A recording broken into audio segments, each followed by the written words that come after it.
Good afternoon, Top Badminton fans. Today I am joined by the one and only Duncan Grant. Hello. Hello, how are you doing for the second time? I have to confess to my amateur technical skills. This is our second run. Duncan's already given me half an hour of his afternoon on a Sunday, and this is the rerun.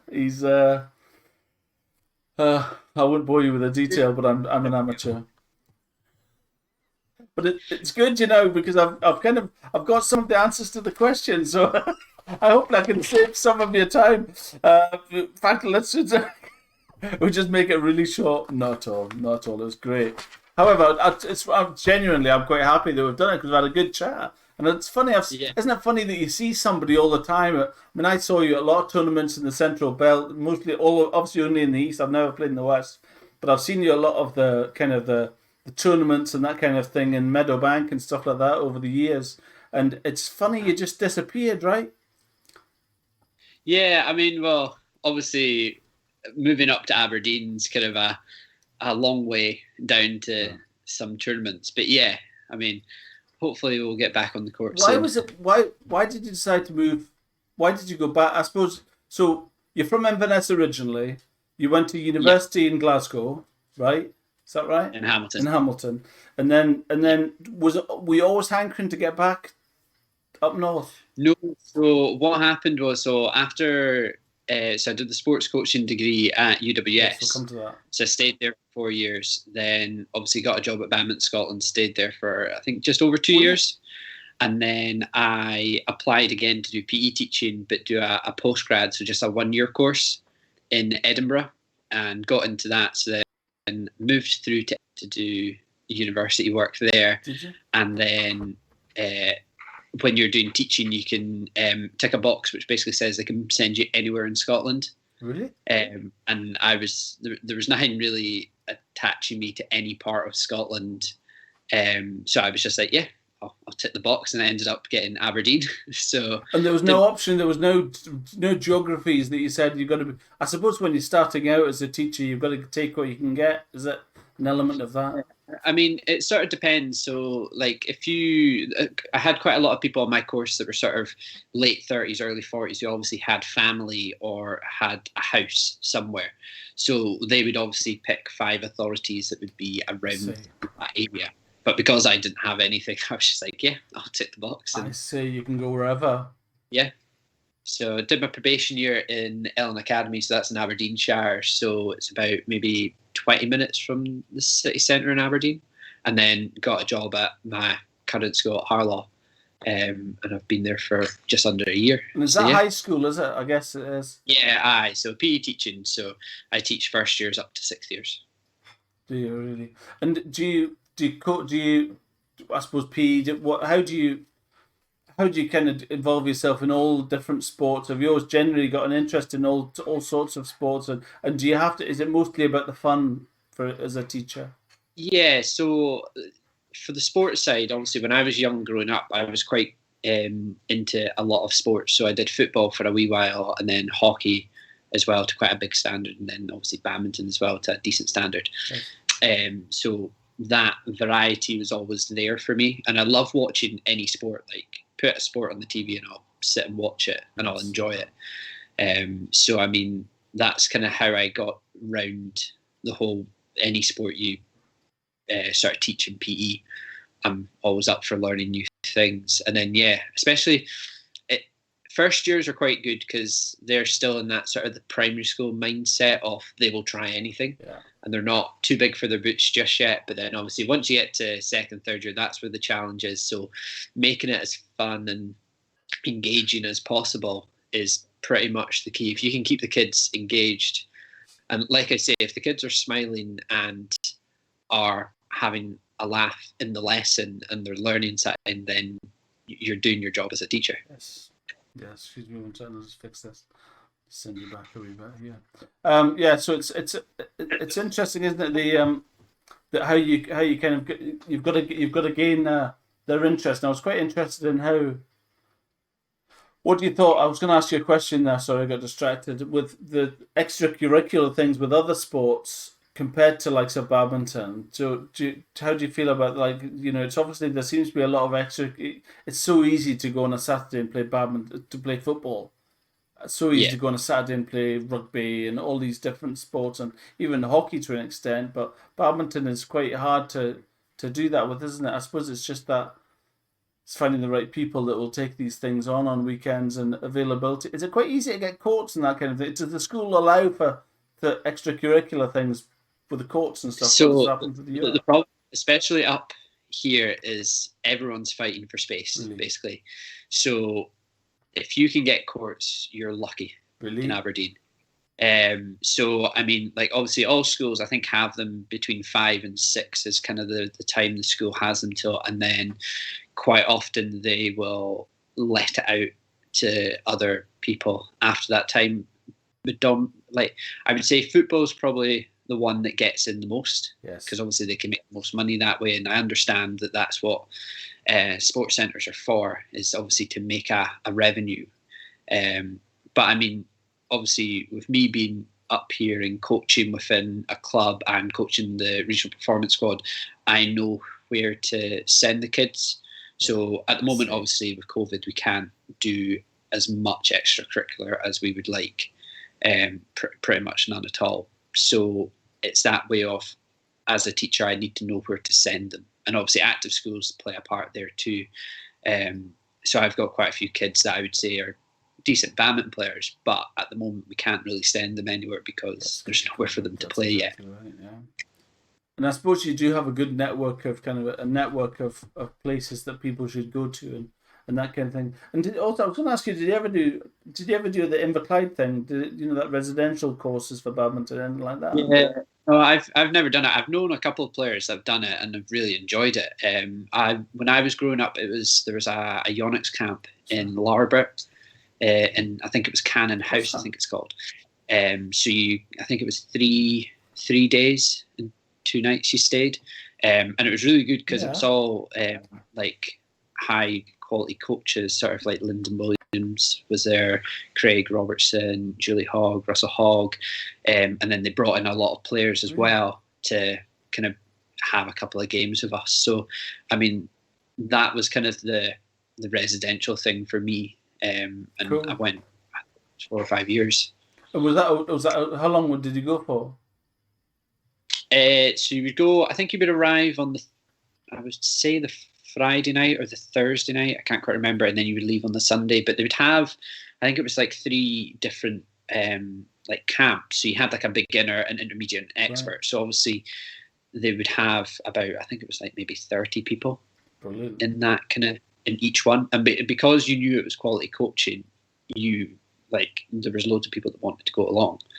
And they did everything. So it was quite a good eye opener of what a performance player would do in terms of getting up 7 a.m, going for a run, going and doing all that kind of stuff, then coming back, having breakfast, training. I think we trained twice a day. Right.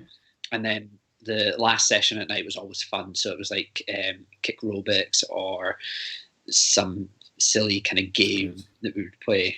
So I mean, like they made it fun, and that was what obviously brought me back every year. They still happen, don't they? I think Inverclyde, those camps still do happen. I've got a friend, Chris. Chris they White, do. He goes to he loves them. Yeah. Yeah.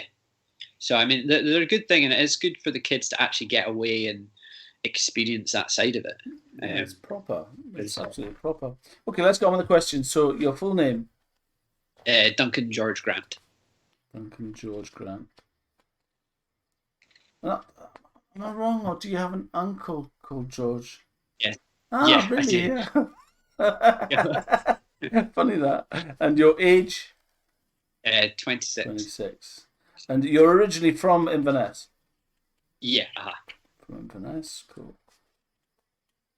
And there's been quite a lot of good players from Inverness, right? You're in a kind of a group. Obviously, you had Stuart Ferns on and Joshua Holder. I guess you played with all these guys. Yeah, and I mean, like growing up, it was good because we had a good kind of solid, maybe 10 players, I would say, that all played at the same kind of standard, like national level. So it kind of brought everyone along. So there was no one really who stood out at the time until obviously Stuart started sort of charging forwards and until he got to number one. But I thought it was quite good coaching wise, because obviously it is hard, especially up sort of the north of Scotland. Like geographically, that is the main issue we have, is getting to places really. Yes. So I mean, for me, it was like driving down. You'd be 3.5 hours to Glasgow every week for a tournament or training, and then obviously obviously Josh as well. Like he would have to travel an hour and a half. And it's a winter time as well. It's a winter sport, right? So you're doing that in the winter, no? That's my mum still reminds me of this trip we went to. I think it was Grangemouth, and obviously for Grangemouth, it's not that far away from Glasgow, but we would say roughly about 3.5 hours on a good day would get us down to Glasgow. But because it was snowing, I think it was 30 miles an hour was the maximum speed we could do on the way home. So we left the sports centre maybe 6:30, and I didn't get home until like 2-3 in the morning. And then just gonna stay, and you're just, I mean, but then that was the good thing about having maybe 10 of us that were all together, because quite often, like I said before, we used to go down to Scotstoun every Sunday to do a 3-hour training session. Now in winter, that was, a nightmare, but you had to do it if you wanted to improve. But when we physically couldn't get down because the road was closed, my mum at the badminton club that I grew up in, and quite often what would happen is on the Sunday, that was their performance squad. So there wasn't as many kids. So because there was like 3 or 4 of us that were going down to the national squad, they would give us a court, and then we would just do our own training of what we did the week before, kind of thing. And that's how we kind of kept up with everything in winter. So And you'd play you'd play on a Saturday in a tournament, and then you'd have the coaching on Sunday, kind of idea.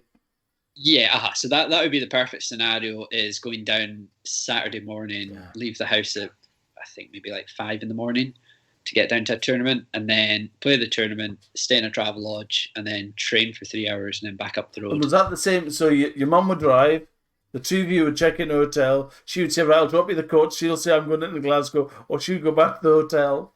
Or is that... But so what would normally happen is, so like I said, my dad's a referee for football. So quite often, if it was the tournament and training, it would be my mum that did it, because obviously she was able to do it, and she could get someone to help at the club while she was away. But when it was just my dad on the Sunday, it was fine, because he was used to driving like that length of time and all of that. So he would drive down, get out the car, come in, get me started, and then he would just go away and then eat his lunch in the car and read the paper, and that would be him.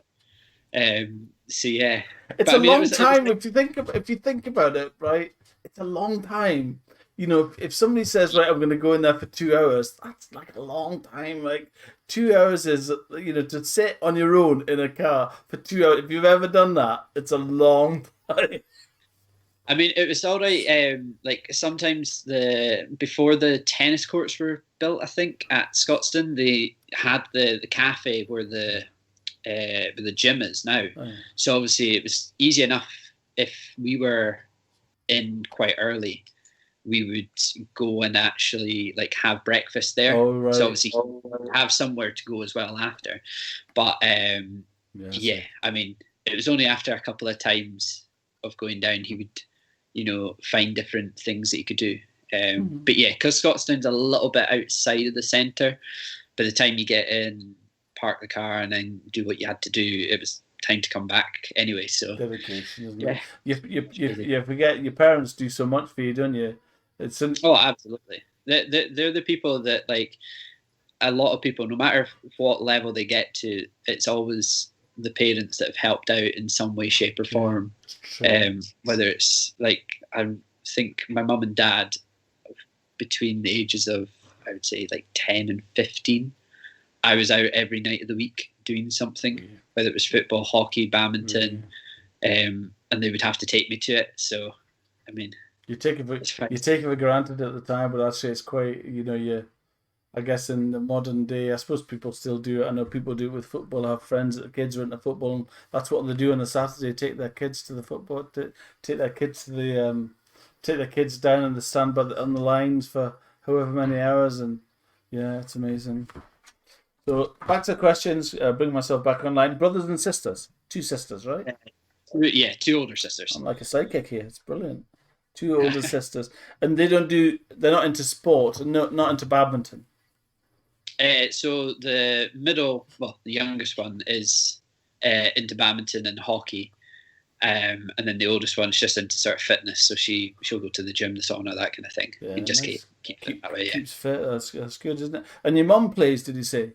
Social. Yeah. So that's kind of how it started. Was like, so she used to do the girls' club at my primary school, and then it happened that I think it was the mums used to play at the primary school, like church hall almost. Right. And then it was just one day no one could look after me, and my mum was like, well, I guess I'll need to take you along. And then it was pretty much if they weren't playing, whoever was off was babysitting me and was like taking me into the hall and just having a wee hit about having with me. a hit with you all. That's yeah, it's so good. So good, that, isn't it? It's you just got to. It's. I think that's how you start. And what age were you then? I would say probably about 6. I think. Yeah. 6 or 7. Yeah. I'm jumping about. Maybe younger. I'm not quite sure. No, that's good. Do you remember your first racket? Yeah. Yeah. So the Slazenger. Nice, Slazenger. That's actually a brand I haven't heard yet. I've had all sorts, but no Slazengers as of yet. It's no, that's good. And before that, did you say you used to use your mum's? Yeah, so when she you started, used to have a Carlton. I think it was a Carlton. It was quite head heavy. Well, it was stainless steel, so it was heavy. To the point where when I started training quite a lot, obviously the coach said that, oh, you need a heavy racket, and everyone's buying these rackets. I'm just like, Mum, can I just borrow yours? So what do you think the best part of your game is? There's a question. Probably my smash. Really? But I would hope it would be. Really? Yeah. I mean, I try and use it as much as I can, but sometimes I use it when I shouldn't. But what's your string tension? It kind of fluctuates, but I would say probably about maybe 25. Yeah, it's all right actually. It's not too hard. That's normally somebody likes a strong smash tends to go for. What's the strongest you've ever had? Have you ever gone wacky? Have you ever done 30? I've got my own restringing machine. Have you? So I think I got it off London Williams years ago. It was one that he wasn't using. I was like, oh, can I have it? And he said, yeah. And then it was obviously, like you say, you're like, I said to my coach, how can you push it? Yeah. Yeah, and I was like, oh, what would you go? And then he was like, oh, always look at the racket tension. Yes, that's right, maximum. Pop the grip, and that kind of gives you an idea. Right. And I think I bought this string, and it said like 35 was the maximum. And I was like, yeah, but I think 32 was the maximum that I went to, and literally it was the scariest restring I've ever done. I think 32 is the maximum I've heard. Josh McGee's 32. Yeah, BG80 32. Yeah. I mean, it's fine. See, if you're playing a lot, like this is the one thing that I always got told when I used to go to tournaments, because I used to ask all the stringers loads of questions, and I was like, but if they said if you play a lot, you'd be looking to restring your racket every couple of weeks, and the higher the tension, the smaller the sweet spot. So it means that if you mishit it, you're either going to break the string or you're going to break the frame. Yes. So you're going to have to restring it a lot. And then I think, after a couple of months, I was just, I cannot be bothered restringing this racket every single week. Yeah. So yeah, dropped it down to 25. So I think I took to 28 once, and I played in a tournament, it's Edinburgh tournament. I think in one game I broke 2 rackets in one game, and I thought that was the point. I thought, this isn't right. You know, all of a sudden you're 30 quid. You're 30 quid and you've had like one game. That's the difference though. Like, see, if I don't think I've had anyone else restring my racket since I got it, because I'm like, it's getting so expensive now to get a racket restrung. I know. So why did you get it? Did you just want to do your own, or did you do other people's as well? I think it was so up in Inverness. There wasn't actually many people that used to restring Right. rackets. My coach Dave and then another coach Angela used to do it, but again, you've got the problem of everyone wanted their racket restrung, so it could be a week before you get your racket back. And if you're training 3 or 4 times a week, it's quite a long time to go out without a racket. Definitely. And then it was just, I think it was just so happened. It's I a think, bit of cash as well, isn't it? Come on, it's a bit yeah, of cash. Somebody gives you a I mean, tenner or whatever. yeah, it's all right. I mean, to be fair, I just do my own rackets because I know if I break it, it's fine. It's my own fault. But if anyone asks me to do it, I'm like, okay, I'll try it. I mean, you get quite fast with it, and then once you like, it's my restringing is back home in Inverness, so Right. I need to bring it through at some point to Aberdeen. So you're living in Aberdeen now, are you? yeah, so living in Aberdeen, All right. It's not really. How far is Inverness from Aberdeen? 2.5 hours. Is it? Yeah, well, it's an A road, so there's no motorways or dual carriageways between Inverness and Aberdeen on the A96. Wow, that's me. I thought it was like 60. I thought it was like 60 miles away. It's 2.5 hours away from Aberdeen. Wow. But Inverness Yeah. to Edinburgh, you don't do that. Obviously, you don't go to Aberdeen. You go straight through Aviemore and stuff. If you go into Inverness, it's not that bad, So, is it? well, Inverness to Perth is you'd be lucky to get there in 2 hours. Really? So then, yeah, and then add on maybe like an hour from there to Edinburgh, maybe an hour and a half to Yeah, that's the way you go. Yeah. Okay, on with the questions. Good. That's why did you start playing? That was your mum was your influence, really, going to that club, was it? Yeah, aye. So just kind of going along, and then, like I said, like when I was younger, I used to play everything, hockey, and then obviously with badminton, it was just, I think it was one of those things. My mum seen how like enthusiastic I was about it, and Yes. was just like, "Well, we'll put you to a club and then see what happens." So Yeah, yeah. was that amongst other clubs you did then? Yeah, so I used to go to hockey on a Friday, and then I think it was a Tuesday, I used to play at Ross County in Dingwall for a wee while. As well. I'm trying to think who's from Forest. Do you know Matt Wilson? He's from Forest. He plays in Edinburgh. He plays at Nomads and North Morningside and a lot of the Edinburgh tournaments actually. He's a friend of Michael Campbell. He's a teacher. He's actually a teacher. Nice guy from Edinburgh. Yeah. Do you remember? So your first racket, I've covered that. The name of your first club, Duncan? Inverness Junior Active Badminton Club. Active Badminton. Does that still go? That active sports is a thing, isn't it? Well, it's not anymore. So I think we dropped it. I can't remember when, but it's just I've always known it as Inverness Junior Active Badminton Club. Yeah. Okay. But yeah. And what age were you then? Did you say? Must have been about 7 or 8, I would say. Yeah, well. That was the first time you were at the actual club. That's cool. What was the hall like?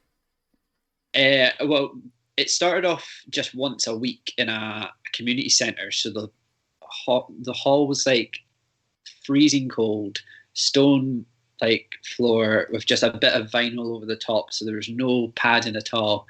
And then the heaters, it was like kind of like these space heaters on the wall.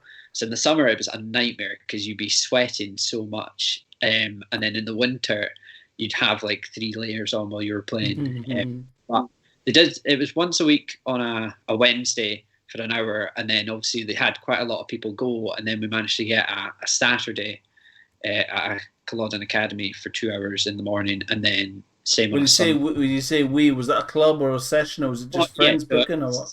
Yeah, so Inverness Juniors was there Wednesday, Saturday, and then Sunday was like their performance squad. So they kind of asked a couple of people to come in as well from other areas that would probably want a little bit more coaching. Yeah, that's good. And was the catchment area quite big? Was there a lot of people came into Inverness from that because it's such a wide community? How far would people come? Yeah, so you would sort of, I would say from where Josh is, like Lochcarron kind of side, to have quite a few people coming in from there. Obviously, quite a few of the Forest boys and girls when we were playing would come across on the Sunday and play with us. And then obviously Nairn Abbey Moor is probably the furthest south that we would go. or take people in from. But yeah, it was It's a lot of a traveling busy, for a lot of people, isn't it? and that's the problem with being up in that sort of area. You probably be lucky to have maybe a handful of players from the same area that would play. So you'd always need to travel. Like I think that the shortest travel journey I would have is like 45 minutes to get somewhere. And that was to Forest on a Wednesday to do a bit of to get a bit of training. So it's amazing. Yeah. And did you have free access to the hall and that kind of thing? Could you get in any time you wanted, or what was that like? No, it was like I said, like up here you're fighting for space. Really? Like yeah, there was I think it was on a Saturday. We would always try and extend it a little bit longer, just so we could get a bit more. But then obviously the footballers come in, or there's basketball, volleyball. Everything is trying to get in, and because majority of the sports centres up here are in schools, you're actually waiting until after 6 o'clock to get into them, and that's the problem. Yeah. And then you've only got 4 hours before they close again. So it's very hard. Yeah. It's hard. I think it's a big problem nowadays. Is so when you look back to all the people that have played, like the McGee family, they have free access to a hall. And as a kid, you get, I don't know about you, but as a kid, you just get into things, I think. You just love something and you want to play it as much as you possibly can. And, if you've got a set of keys and says you come in anytime you want and there's the keys. And, I mean, how amazing is that? So, I mean, you as a kid, you would be all over that, wouldn't you? It's yeah, totally. Yeah. Do you remember your first shuttles? So we played with plastic and it was Snow Peak, I think it was, they were called. Really? Never heard of that. Really? So the coach, Dave McGarry, he was quite big into, I think it's Goosen it's pronounced. So then that was probably my first proper racket after the Slazenger. What was it called? The Goosen, did you say? Goosen, yeah. So I really like them, but again, the rackets, I broke quite a few, so probably not the best. I went away from them, yeah. And the coach, what was that coach called? It was Dave. I know you told me the story, but it was quite a good story. So tell me the story about the coaching. So he would coach you, and he was called Mr. McGarry. Is that right? Yeah. So I think me and my mum still speak about this. So it's like when I first went, my mum was like, "Nah, I'm taking you out. It's too intense." Yeah. And I was like, no, like I'm enjoying it. So we went along, and the story is that. Sorry, can I go back a little second? When you said it was intense, can you elaborate on that? What was intense? Was it intense as it was too serious? She didn't like them particularly, or what was that? Well, no, it wasn't anything like that. It was just literally you do it this way, and that's the way you do it. Like. So in terms of like I said before, like footwork was drummed into me for 15 minutes of every session. So like that's whenever I'm coaching now, that's something that I try and get across is like if you can get the footwork right, you've got a chance of hitting a shuttle. Yes. Whereas if you've got the best shot in the world, if you can't get to the shuttle, then you're a little bit stuck. Yes. So we did that, but it was he had this rule that you were only allowed to call him Dave once you beat him on court. Mm-hmm. So it had to be Mr. McGarry. And for years, it was always Mr. McGarry that I knew him as. And did you, was there a lot of people called him Dave? So yeah, like that was the thing as well. Like the people that kind of started off at the club with him always knew the rule was you couldn't call him Dave unless you beat him. And obviously I think it was kind of a joke at first, but obviously with us being little kids, we're like, all right, okay, we better call him Mr. McGarry. But obviously the more years the club ran, the more people kind of came into it. Yes. And I think especially sort of when I was like maybe 15, 16, there was a lot of people coming in and just kind of like chancing their hand, and he would maybe like forget about the rule and then be like, all right, I can't go back now and say it. But yeah, he was definitely tough on us, but I think that's probably one of the reasons why like I'm at the standard that I was as a junior, because it was pretty much if you didn't work, he just told you to sit down. And do you think he was a big influence on you becoming a coach? Yeah, definitely. It was him, and there was another coach, Mark Wilson, who was actually a parent. And like we've spoken before, it's all about sort of the volunteers coming in and helping out, and that's what keeps it going. Because obviously, Dave sort of stopped when he got to a certain age, so obviously someone else needed to take it on board, and that was Mark, who said, "Yep, I'll do it," kind of thing. And that's kind of how the club ran for so many years after. But yeah, especially, I would say quite a lot of the kids that I coach probably think I'm very strict. Really? Yeah. But I mean, I think it's just something that you kind of you expect, especially like me growing up in an area where you had 2 hours on court, and that you were lucky to get those 2 hours, so you worked in those 2 hours. And that's one of the things that I try and get across is you're here to work for 2 hours, so whatever we're trying to do, whether it's your technique, your movement, shot selection, do it to the best of your ability, and then we'll have no problems, kind of thing. You'll improve and get better. So, tell me about your degree. That was an interesting story about how you got into, how you decided to do. So the degree was what? Sorry. So a sports coaching degree that I did first, and originally, so the plan all along in my life was to be a PE teacher. Was it? And that was the one thing that I wanted to be. But applied 2 years, didn't get in both years. Sorry, go back. Why did you want to be a PE teacher? I think everyone keeps asking, but I think it's just because I love sport, and I love like seeing young people develop. And I think that was just like the natural job for me, is just going into a school. And like, it's something that I love every day going into. Like if you're able to, run about for most of the day, then who wouldn't love that? Yeah, exactly right. No, I think it's and then so carry on the story. So I didn't get in both times, and then it was just so happened the course came up as someone, I think it was somebody in the school that I was volunteering in, kind of said, well, you don't need to go into PE teaching straight away. You can do another degree and then go in the other route. And I was like, all right, okay. So I just did it because I wanted to go to uni and get a degree, and I knew sport was something that I wanted to do. So I did that for 4 years, and then got a first class for that. And then within that, you had to do a placement. Yeah. And that's kind of how I actually got into kind of the high performance coaching side. I rang up Badminton Scotland, was just like, is there any chance I could do a placement with you? And they were like, yeah, sure. So went in, and obviously I think they remembered me after I went in and was like, oh, you used to be a junior. I was like, yeah.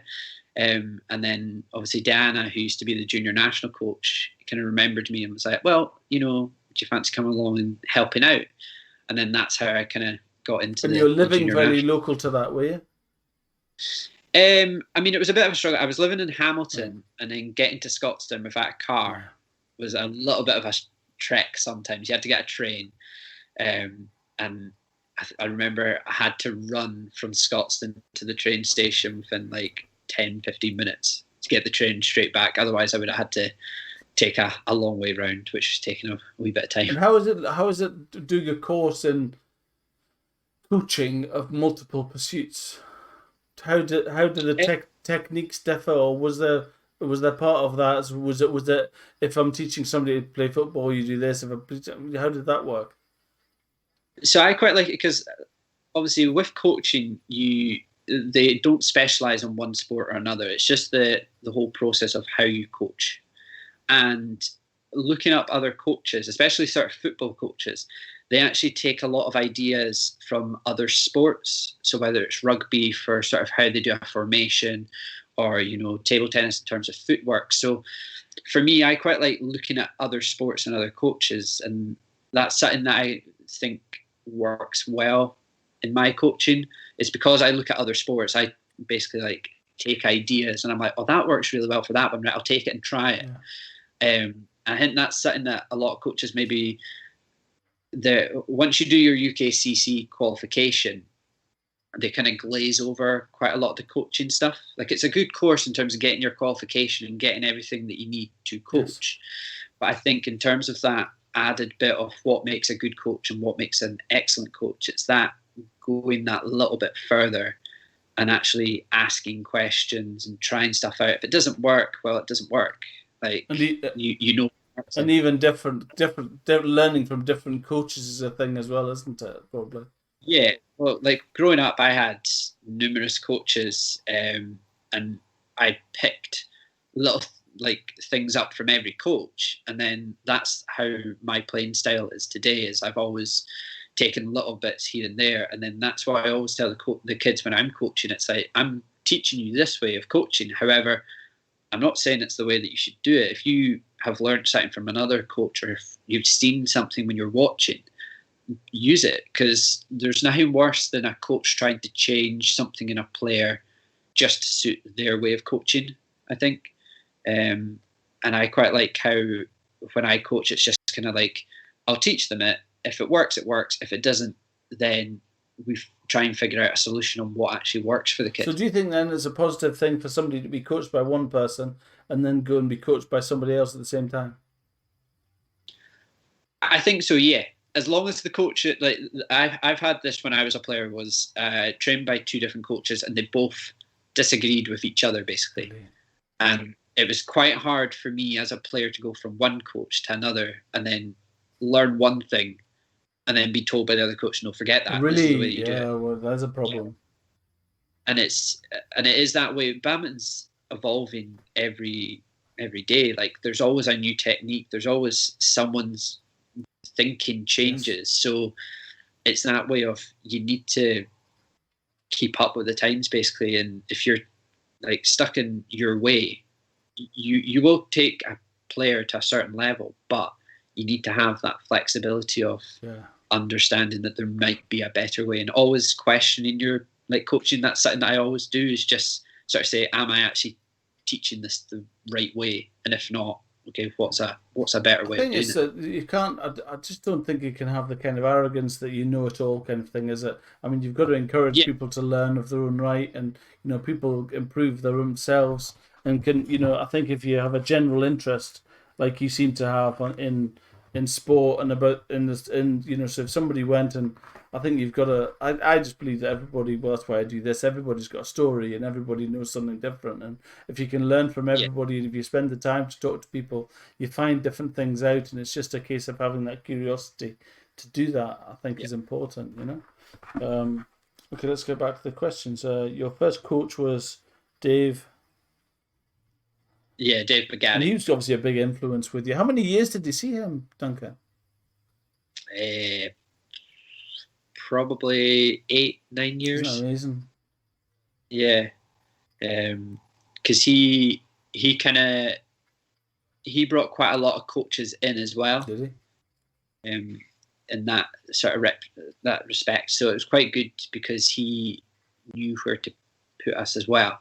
So like on a Wednesday, we used to go through to Forest because he knew that there was players there that could push us a little bit more as well, and we could push them. So it was good. So he was quite keen on encouraging to learn from different people, which is good. And it's amazing, isn't it? Because that all of those influences on him will have a direct effect on how you coach and how when you question things in yourself, you look to people that you respect growing up, isn't it? That's what you do. Your first ever tournament and trophy? It would probably be the schools for me. It's my first tournament, but I don't think we got a trophy. Mm-hmm. I think it was maybe like a selection box. I think I might have asked you this before, but do school tournaments still exist? Do schools competing against each other still exist? So depending on what area of Scotland you're in, I'm pretty sure it does. But like the school qualifiers still happen. They would obviously have their little kind of tournament to decide who goes down to Perth to represent the area. So they do that. But I know when I was growing up, and especially in secondary school, it kind of dipped in and out. And then it kind of leads back to the whole thing of people volunteering their time to actually do these kind of things, are the people who make it successful. And that's the thing, I think the reason why it dipped in and out is because there was somebody who was there that had a keen interest in this, and then they kind of not gave it up but just wanted to pass it on to somebody else, and there was no one there to pass it on to, and then that's kind of how it I kind of think if went I away. think that if these people we talked earlier about this, but I think if these people, I think the world of kind of obviously regulatory things that you've got to do with disclosures and all that stuff, can be seen. I think can be seen as a so prohibitive now that as a disincentive for people to help other people. People think, oh God, I don't want to get involved in a minefield of child protection and la la la la la. And can you do that? Can you do that? Can you do that? I think maybe if a body was to simplify it and say all you need is to have X, Y, and Z, then they might get more uptake of teachers taking a club after school, which I think I found, most people, a lot of very good players have started from, I had a Mr. Johnston, he was a teacher at the school and he was a maths teacher, and after school he took in the sports hall, which was just through there, he would take a badminton club of 16 kids and, the people loved it, and then more and more people come and then they get into club after that. But without that, I question where I do question where that moving forwards, from all the people I've interviewed, when people has taken it up like yourself, 8, 9, 10, 11 years old, I don't know where that comes now. I don't know if that's happening or what the uptake is of badminton at that level as it was even when you grew up. And I'm 50, but a lot of the players I've interviewed in their 40s, 50s, that was it. That's how they started. It was actually to be fair, it wasn't me, but it was a teacher. It was normally a teacher that kind of took some. And Willie Hislop, I don't know if I already mentioned that, had a teacher in his school for 6 months, and Mm. she came in, started a club.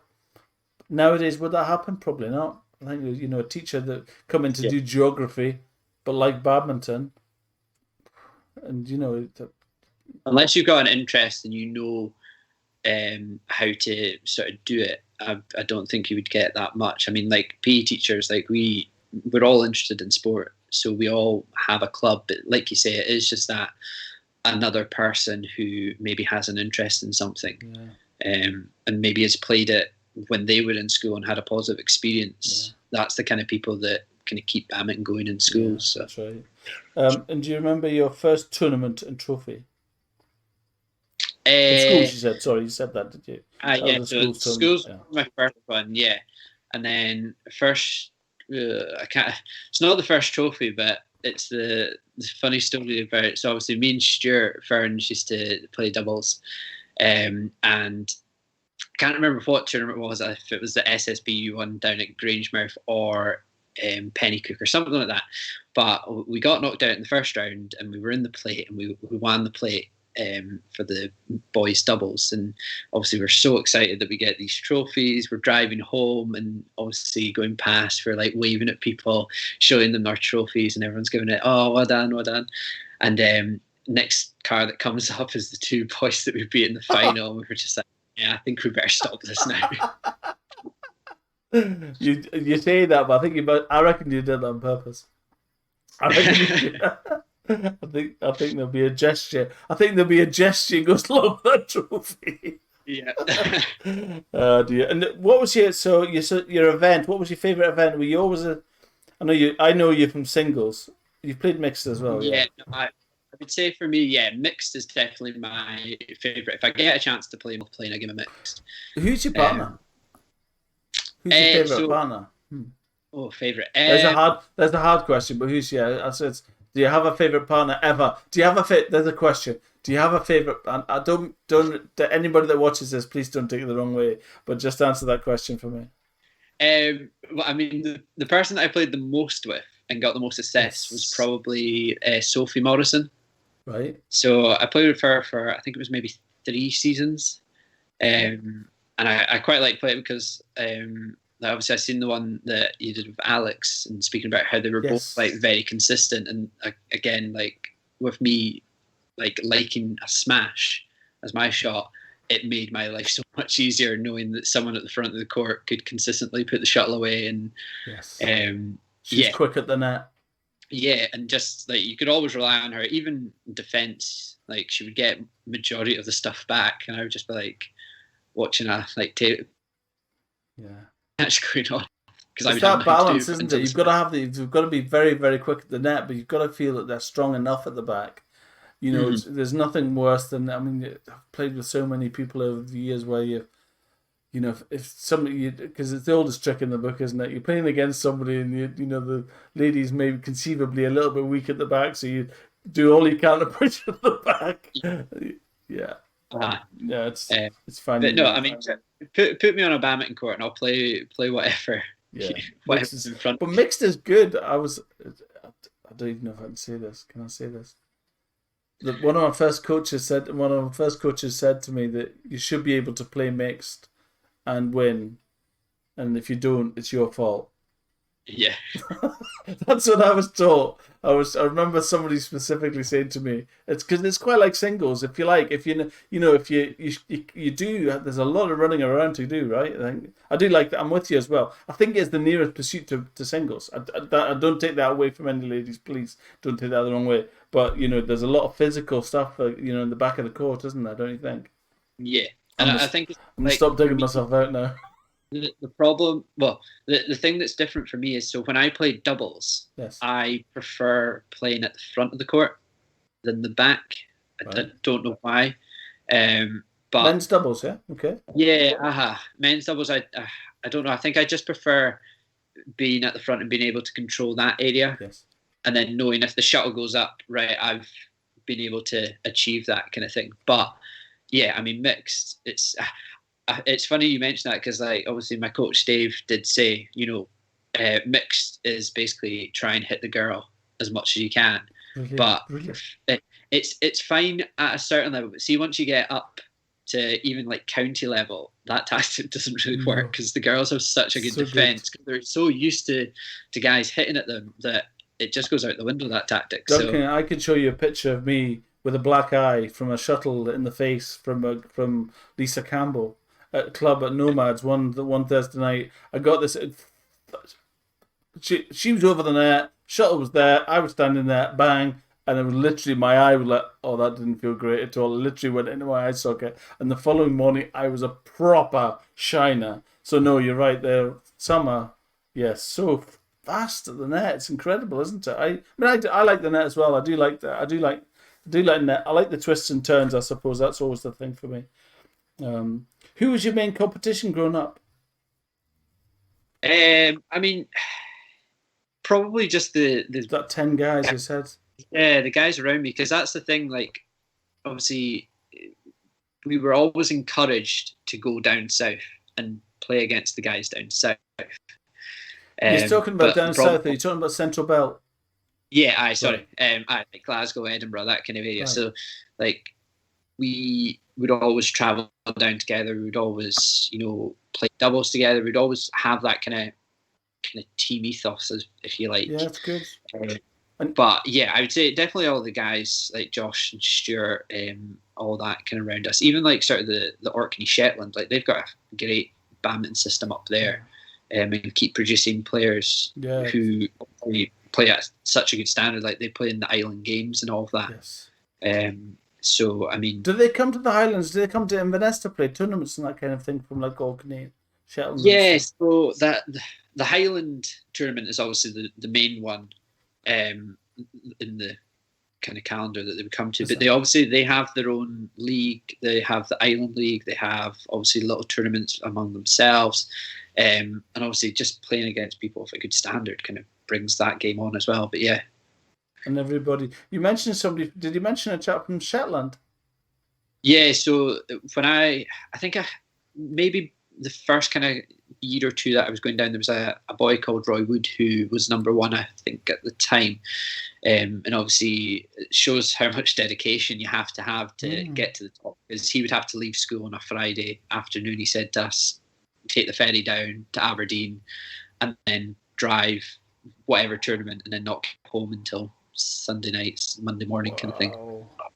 So yeah, it's insane. But that's the thing that you forget about. Like, see, when I was living down in Glasgow area, it was so good because you play every night of the week and you wouldn't have to travel more than sort of half an hour to get there. Whereas for me, it's like 45 minutes. Did you play every night? Um, How many times do you like to, like, even, how many times a week do you play? Were you playing then? just now, not as much because No. keep getting injured. Yeah. So it's like it's that way where you've got to weigh it up. I do a lot more coaching. So I coach, I would say, maybe 3 or 4 times a week. And then I would play maybe a week, like the club that I'm at. Yeah. And then the other night. So I say I'm busy every night, but yeah. Have you found yourself a good club in Aberdeen? Yeah, so I play at Aberdeen Badminton Academy. So there's quite a lot of the junior guys in the regional performance squad that go along to that. Good. So it's quite good to play against them. And they have a great sort of like team kind of culture in there. So they do a lot of stuff for juniors, adults as well. And it's a lot of like the kids can see where they go in terms of coming into that. And even playing elsewhere. We've got three teams in the league, I think, at the moment. So we're going good. And tell me something, when you see the new guys coming in, how do you get on at singles against them? Frustrated. Do you? It's one of these things, like, you've got to look at it as a two-sided coin, because one way you get so annoyed that you've coached them something to beat you at, and they're using it. The other side, you're like, well, at least I know my coaching's working. But they're just, it's a different sort of pedigree, the younger ones, because they're so much better. Yeah, like they're so fit now that they can just keep going. Do you think it's about that? Do you think it's the fitness? Is that? I think that's the thing. See, when a junior gets exposed to the senior kind of circuit, the seniors are so good at the technical side that yes, even if they've lost a little bit of physical, they're still able to put the shuttle where they want it to go. Whereas maybe the juniors haven't got that technique nailed down yet, but they can chase everything down. So if you're playing a junior tournament and you're, say, for example, 15-10 up, you can pretty much say that you're almost going to win the game. But if you're 15-10 up, senior, it's happened to me, you finished the game pretty much. So, yeah. Oh, I see. Wow. And so do you think the players have got a lot better, generally? Yeah. I think, especially with, like, all these changes in the game, it kind of helps the younger players a bit more, I would say.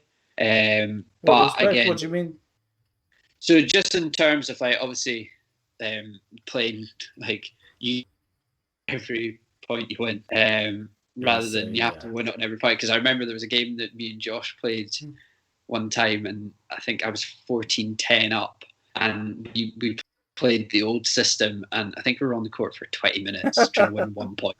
It just kept going back and forward. So, like, you're absolutely shattered by the end of it. But no, I think at the moment, I think, especially with quite a lot of the seniors, what I think is quite good is the players that have quit at a competitive level are still in the badminton circle, yes, and are still coaching. So they're able to give knowledge in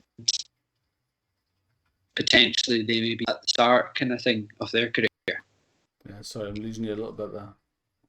Oh, I see. No, that's good. I think it's maybe a Wi-Fi or something. That's brilliant. So, your main competition, you said, Josh Holder, was he a big? Yeah, I mean, yeah, especially for singles. You're all a similar age. You and Josh, Stuart fans. So me and Stuart are the same age. Josh, I think, is a year younger than me. But yeah, we were kind of all in that sort of age group. Yeah, you've all got really good together. It's good, isn't it? It's amazing. And the clubs you played now, I'm gonna listen. We've been on for nearly an hour. Would you believe? What's your current racket? So at the moment, I've got a Yonex Asterix 88D. So have I. It is. So have I. Oh yeah. Yeah, I love it. Well, I got it just before lockdown, so I actually haven't been able to. Is it a new colour one? Is it blue or red? Red and black. Yeah, red. The new one's blue, I think. Oh, is it? Oh, yeah, right. There's a 2021 one which is blue, which is really annoying. I actually posted a question: is there any difference? I posted a question to Yonex: is there any difference other than the colorway? Yeah, there's the new 88D's blue, which is just annoying. Yeah, I've got that. I've got that and a 99Z. That's really good. It's quite heavy. Head heavy, Yeah. very head heavy. Good for singles. That's what I bought it for. I love it. I actually really like that racket. It's quite nice to have. It's funny, isn't it? The rackets I had an Arc Saber 11 for ages, and that was so light, like so light, it's ridiculous. And I remember at the time thinking, God, it's amazing. It's so light, and I loved it. And then went to the. Have you ever heard of a Dura Z Strike? Yeah. A Dura, which has got a forehand and a backhand. Have you seen that? Yeah. Flat side and A round flat side. side Yeah. is really gimmicky, but I quite liked it. I had two of them, Yeah. and now I've gone to it. So that's good, but it's a little bit heavier. And then yeah, it's funny. It's aerodynamic on the forehand, so that's such a gimmick, such a Yeah. gimmick. I quite like Well, it. I used to have I used to have Apex Oh, did stuff. you? I still kind of use Yeah. it, and it's kind of that way. I was kept a good racket, and then they would only have it out for a season, and then it would be a new racket, and I could get the old one. I'm just like, oh, I finally figured a racket that I want. So yeah, I use them, and I quite like them as well. So Aslan, a pal of mine, Aslan Buchikola, he was on about it's a Nanoray 7000. Can't remember what it was. Anyway, he found it, he loved it, and he couldn't get them anymore, so he bought 5. yeah, He knew it was going to go, so he bought 5. Colin Campbell plays with the same racket. That was it. That's what I remember. I need to check in. I don't think maybe isn't a Nanoray 7000. And so you tell me earlier you've got a stringing machine of your own, and you do your own stringing. yeah. That's cool. I guess it's a little manual thing where you just No, all so, that. so we one, so it's quite good. It's got a wee foot Is pedal, it? so you don't need to crank it yourself. Wow. Yeah. So I mean, it's decent. It's getting on a wee bit. Good though. Um, And did you say you got that from Lyndon Williams? yeah, but I can't remember when I got it. It was one of the national Was it? tournaments that I was down at. It was like, I don't need it anymore, kind of thing. So Good fun. I like it. It's good. I would do it probably if I could have one in my garage. I'd probably do it just out of curiosity. I would try it. I think the first one I'd do would definitely be an old racket. I would just say, right, I'm just going to try this, and I would just buy some. the amount of rackets that I broke in the first couple of Did you? goes. Did you? Yeah, but it's that with once you get into it, like you get into a wee groove and you can just Start to get the do measure. them. Yeah, And the latest thing apparently is doing vertical and horizontal differences, so you can have a tension going up and tension going down. I mean, I think they're kind of following because tennis do that. I know Do they? quite a lot of changing that to get spin on the ball a bit more or something along that. So, I mean, yeah, I just string it at one tension and hope for the best. Yeah, I agree. I'll be the same as you. So I'm gonna just finish. Let's just finish with that question. What is it do you think you like about badminton? Because we've been an hour now, so that's great. What's it like about badminton over other pursuits? You've obviously done a lot of sports, and you love a lot of sports. What do you think is different about badminton? Would you say? I think it's one of these sports that lives with you. Like you always know people that played in school or played in a club when they were a junior, and then 30 years passed and they can pick up still playing. And I think that's something that I quite like about the sport is how social it is as well. Like you know yourself as well, when you go down to tournaments, you see people that you maybe haven't seen for months and months, and it's like you've never been away, kind of thing. Isn't it? So I think once we get back to hopefully tournaments next year, maybe they could like get back Well, up and running. We can I think actually that's part of the each reason other. why I've started this channel. Really, is that we've had a year out of seeing everybody that we see in clubs and tournaments and all over. You know, I go to quite a lot of tournaments but you'll just find occasionally there'll be a tournament in Edinburgh. And you walk down, you find people from Glasgow, and you might not know them, you might not speak to them, you might not whatever, but you know you kind of know them and you kind of nod to each other, and everybody knows, and you do sometimes get a bit. And even if you don't know them, but you know one thing you do know is that. One thing, well, I guess it's me talking too much, but one thing you know that somebody that loves badminton. I don't know anybody that loves badminton that I don't like. Not one person. Yeah. You know what I mean? We've all got the same passion. We all got the same thinking. Why did I do that? When you go to bed at night, you think, why did I knock that out? I was winning so easily, or why did I put that into the net? Or why didn't I come around that instead of using my backhand? Something, right? It's just one of those. I think it's like golf. I think people that play golf are the same. You analyze it so much, don't you think? Yeah, definitely. Yeah, good. Well, that's great, Duncan. Thank you very much for your time, and we got it. No. We got it down eventually.